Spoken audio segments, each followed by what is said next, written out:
વલસાડના કોસંબા ગામે શ્રીમદ ભાગવત સપ્તાહના પ્રારંભે પોથીયાત્રા સહિત વિવિધ પ્રસંગોની ઉજવણી થતા ભક્તિમય માહોલ।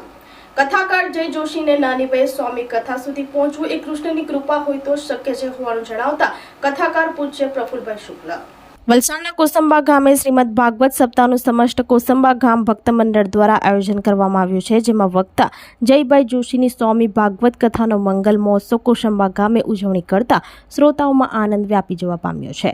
કથાના પ્રથમ દિવસે રવિવારે સાંજે ઉદયભાઈ ટંડેલના નિવાસસ્થાનેથી પોથીયાત્રા નીકળી કથા સ્થળ પ્રીતમનગર ગ્રાઉન્ડ ખાતે પહોંચી હતી, જ્યાં મંગલાચરણ કરી વક્તા જય જોશીના મુખ્યથી ભાગવત કથાનો પ્રારંભ કરતા મોટી સંખ્યામાં શ્રોતાઓ જોડાયા હતા। બીજા દિવસે દત્ત પ્રાગટ્ય પ્રસંગ ઉજવાયો હતો। આ પ્રસંગે કથાકાર પૂજ્ય પ્રફુલભાઈ શુક્લ હાજર રહી જય જોશીને આટલી નાની વયે સ્વામી કથા સુધી પહોંચવું કૃષ્ણની કૃપા હોય તો શક્ય હોવાનું જણાવ્યું હતું। તેમજ આ નવું ભારત છે જેમાં બધું સંભવ હોવાનું જણાવી જય જોશીને આશીર્વાદ આપ્યા હતા। તેમજ પ્રફુલભાઈ શુક્લ 891મી કથા કરવા સાઉથ આફ્રિકા જઈ રહ્યા છે, તેઓને અભિનંદન પાઠવ્યા હતા। આ પ્રસંગે કૌશિક ટંડેલ, પ્રીત જોશી, પંથ જોશી, પ્રગતિ જોશી વગેરેઓએ બાપુનું સ્વાગત કર્યું હતું। કોસંબા ખાતે રાત્રિના 8 થી 11 વાગ્યા સુધી કથા મહોત્સવમાં મોટી સંખ્યામાં મહિલાઓ જોડાતા કોસંબા ગામે ભક્તિમય માહોલ સર્જાયો હતો। આગામી દિવસોમાં નૃસિંહ પ્રાગટ્ય, કૃષ્ણ જન્મોત્સવ, ગોવર્ધન મહોત્સવ, રૂક્ષ્મણી વિવાહ, સુદામા ચરિત્ર જેવા વિવિધ પ્રસંગોની ઉજવણી કરવામાં આવશે। સાંજે દરરોજ મહાપ્રસાદનું આયોજન કરતા મોટી સંખ્યામાં ભક્તોએ લાભ લીધો હતો। 11 એપ્રિલના રોજ કથાને વિરામ આપવામાં આવશે હોવાનું જણાવ્યું હતું। વક્તા જય જોશી સ્વામી ભાગવત કથામાં અબ્રામા હિંગરાજ ભડેલી, પાનેરા અતુલ પાડ્યુ દ્વારા વાપી દમણ સહિત કથા કરી ચૂક્યા છે। સમગ્ર સ્ટેજનું સંચાલન મગનભાઈ ટંડેલ, સંગીત વૃંદ તબલા વાદક અર્જુનભાઈ ઉસ્તાદ, ભાવેશ પટેલ વગેરેની ટીમે શ્રોતાઓને મંત્રમુગ્ધ કરી દીધા હતા। हमारा सबका परम सौभाग्य विश्वविख्यात समर्थ कथाकार આપણે બતાવીએ।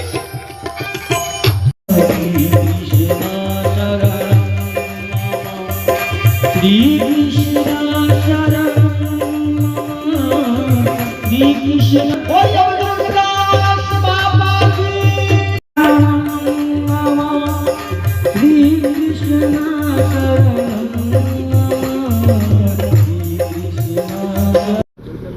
અમારા સંકલ્પ ન્યૂઝ સાથે જોડાયેલ એવા અમારા એડિટર અક્ષયભાઈને પણ વિનંતી કરીશ પૂજ્ય બાપુના આશીર્વાદ પ્રાપ્ત કરે।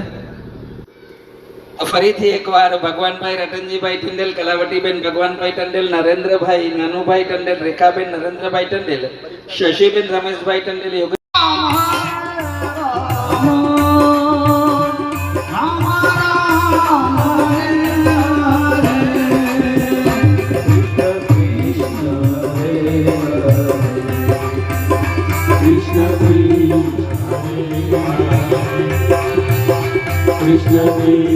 જન્મ થયો તો એક વાત યાદ રહે, કઈક નિશ્ચિત કારણ હશે,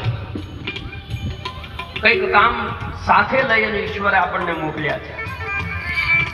બીજો દિવસની કથાનું જ્યારે રસપાન કરવા તરફ આપણે આગળ વધી રહ્યા છે ત્યારે કોઠી દર્શન માટે અને પૂજ્ય બાપુના આશીર્વાદ માટે હું જેમના નામો બોલું।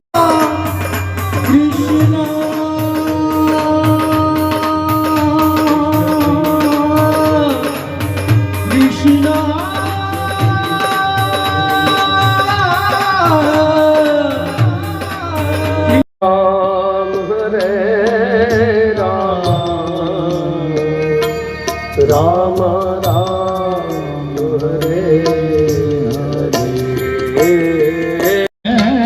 राम भाव से राम राम हरे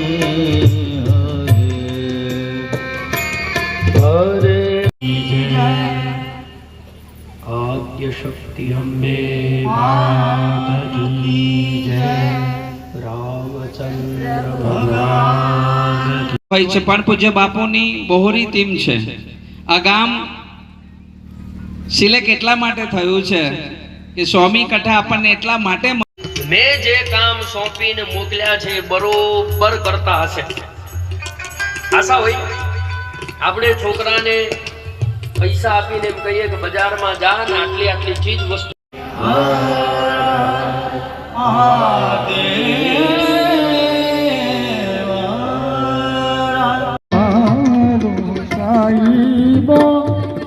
એરુલા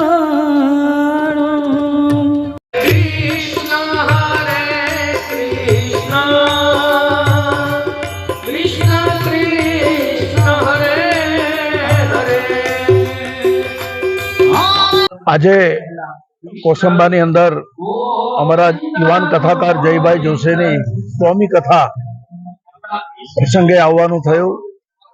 ખરેખર જયભાઈ જોશીને ખૂબ ખૂબ ધન્યવાદ છે કે આટલી નાની ઉંમરમાં સ્વામી કથાએ પહોંચવું એ ભગવાન કૃષ્ણની કૃપા હોય તો જ શક્ય છે.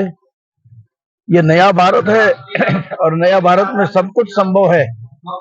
આજે દેશને જેની જરૂર છે ધર્મની, સંસ્કૃતિની, વિચારધારાની, એનો પ્રચાર પ્રસાર થઈ રહ્યો છે. એટલે ખૂબ જ ધન્યતા અનુભવી પુનઃ એકવાર જયભાઈ જોશીને એની સ્વામી કથા પ્રસંગે હૃદયના ખૂબ ખૂબ આશીર્વાદ અને ધન્યવાદ પાઠવું છું. જય સિયારામ, જય શ્રી કૃષ્ણ. બાબુ અગાઉ હવે હું શુક્રવારે સાઉથ આફ્રિકા જઈ રહ્યો છું. ત્યાં 891મી કથા કેપ ટાઉનમાં શરૂ થઈ રહી છે.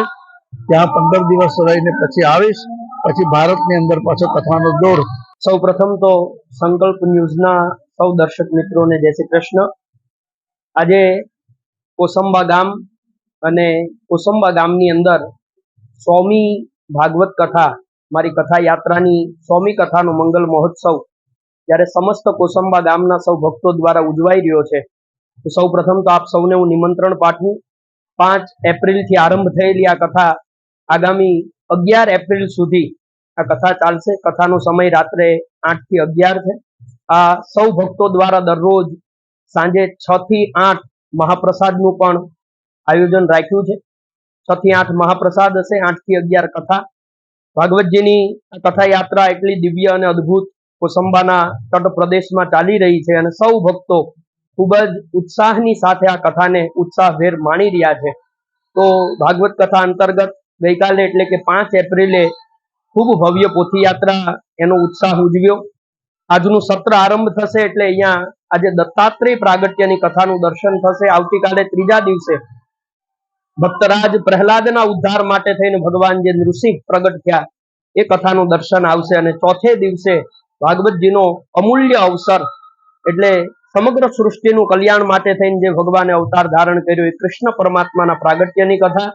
5મો દિવસ ગોવર્ધન ચરિત્રનું દર્શન થશે. 6થે દિવસે ભગવાનના વિવાહની કથા બિલકુલ ધામધૂમથી વિધિવત રીતે ઉત્સાહ સાથે ઠાकुरજીની બારાત નીકળશે અને વાજતે ગાજતે રૂકમણી વિવાહનો અવસર ઉજવાશે. અને 7મે દિવસે પરમાત્માના સખ્ય ભાવથી જેણે ભગવાનની આરાધના કરી એવા કૃષ્ણ પરમાત્માના પરમ મિત્ર સુદામા ચરિત્રની કથા સાથે ભાગવતજીને વિરામ આપવામાં આવશે. તમામને મારા જય શ્રી કૃષ્ણ. કુસુમમાં આજે એટલું ભાગ્યશાળી છે કે પૂજ્ય જય બાપુએ પોતાનો શતાબ્દી મહોત્સવ ઉજવવા માટે કોસંબાને પસંદ કર્યું. એટલે અમે ભાગ્યશાળી છે કે બાપુની 100મી કથા કોસંબાને પરવાઈ. વર્ષોથી કોસંબા ધર્મને માનનારું ગામ છે, પ્રભુ પ્રત્યે માનનારું ગામ છે. ત્રેતા યુગમાં કેવટના વંશજો છે એટલે રામ પ્રત્યેનો ભાવ અતૂટ દેખાઈ આવે છે. એટલે પૂજ્ય બાપુ યુવાન છે, કનગનાથ છે અને આટલા માઇલ સ્ટોન સુધી બહુ વહેલી તકે પહોંચી જવાનો જે યશ પ્રાપ્ત થયો છે. એટલે અમે ભાગ્યશાળી છે કે આવા યંગ કથાકાર અમને મળ્યા છે. લગભગ બાપુની 8મી કથા કોસંબામાં છે. કોઈ વલસાડ જિલ્લાનો એકમાત્ર એવો કથાકાર છે કે જે કોસંબામાં 8 કથા આપી ચૂક્યો છે. ઘણા બધા કથાકારો છે પણ ટૂંકા ગાળાની અંદર પૂજ્ય બાપુએ 8મી કથા અહીંયા ઉજવી છે, કરી રહ્યા છે. ખૂબ ભાવ છે, ખૂબ પ્રેમ છે અને કથા પ્રેમી ગામ છે. એટલે અમે ભાગ્યશાળી છે કે બાપુની 100મી કથા અમને મારવાનો ભાગ્ય મળ્યો. ખાસ કરીને દરિયાઈ કાંઠા વિસ્તારમાં જે ચંડેલ લોકો છે એ ભાવ ભક્તિ સાથે ખૂબ જ વિશ્વાસ રાખે છે. તો અહીંયા કેવું વાતાવરણ છવાય છે? આટલા દિવસમાં કેવું વાતાવરણ છવાઈ ગયું છે અત્યારે? પ્રભુને માનનારું ગામ એટલે તો સવાલ જ નહીં. અમારા ગામની અંદર 300, 350 થી 400 વર્ષ જૂનું પુરાણા મંદિરો આવેલા છે. ભગવાન રણછોડરાયનું મંદિર છે, રામજીનું મંદિર છે અને એ ગામમાં જ્યારે આવી કથાનું આયોજન થતું હોય છે અને અમે આજે અત્યારે જે જગ્યા ઉપર આપણે ઇન્ટરવ્યુ કરી રહ્યા છે અહીંયા ઉદયભાઈ મોહનભાઈના ઘરેથી આ સ્વામી કથાની પોથી યાત્રાનું આગમન થયું. આખું ગામ એમાં જોડાયું. વાજતે ગાજતે ડીજેના તાલ સાથે મા ભવાની જગદંબાના મંદિરે પહોંચ્યા અને ત્યાંથી મા ભવાનીના આશીર્વાદ લઈ અમે રણછોડરાયના પાટણગણમાં ગયા અને ત્યાં રણછોડરાયના આશીર્વાદ લઈ અને અમે પોથી યાત્રા અમારા વ્યાસપીઠ ઉપર લઈ ગયા.